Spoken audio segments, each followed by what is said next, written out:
Alright, I'm going to do a video here on my Samsung washing machine. The reason I'm doing the video is because I had this code that came up right here. It was called 8 and then E. Like the number 8 and then the letter E. So I run this front loader. I've had it for 7 years. It's been great. It really has. I have a landscaping company. And I do lawn fertilization, lawn mowing, and it gets my clothes really clean versus my top loader in the past. I'm not here to debate. I'm just here. I couldn't find a YouTube video on 8E, so I'm going to do it. Only problem I really had is down here. The boot leaked a couple times, and that's probably my fault. I come home from a long day and throw your clothes in, or snow removal day, and just might have just tore it. But with any respect, I called a couple repair people.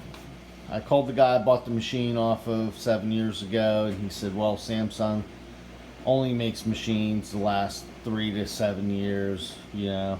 Well, I just had the boot done here maybe 6 months ago.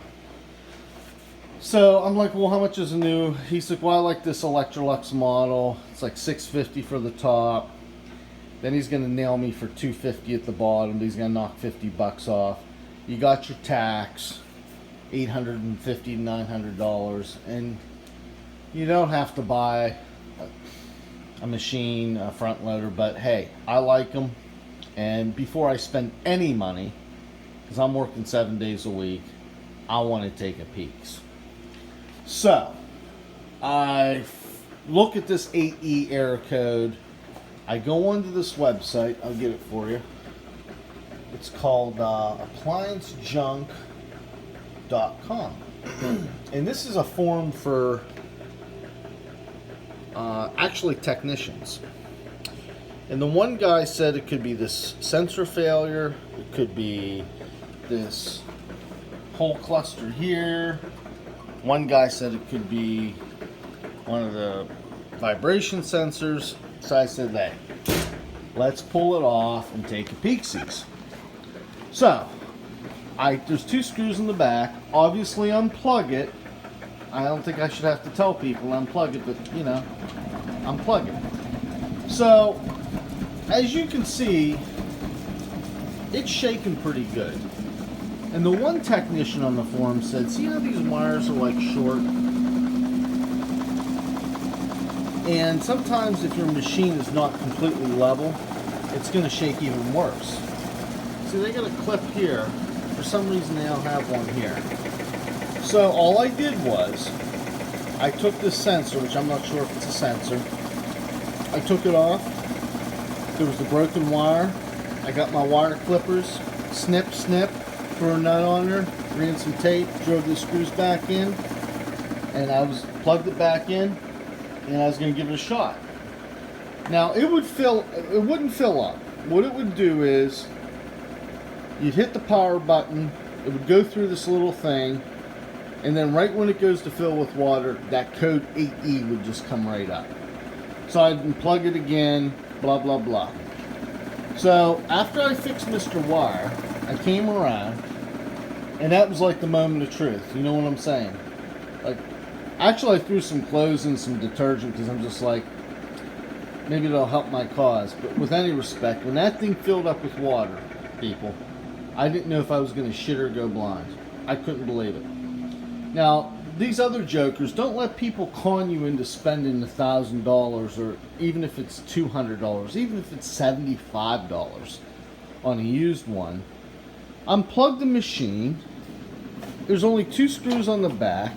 Just take a peek-sees and see what's going on in here.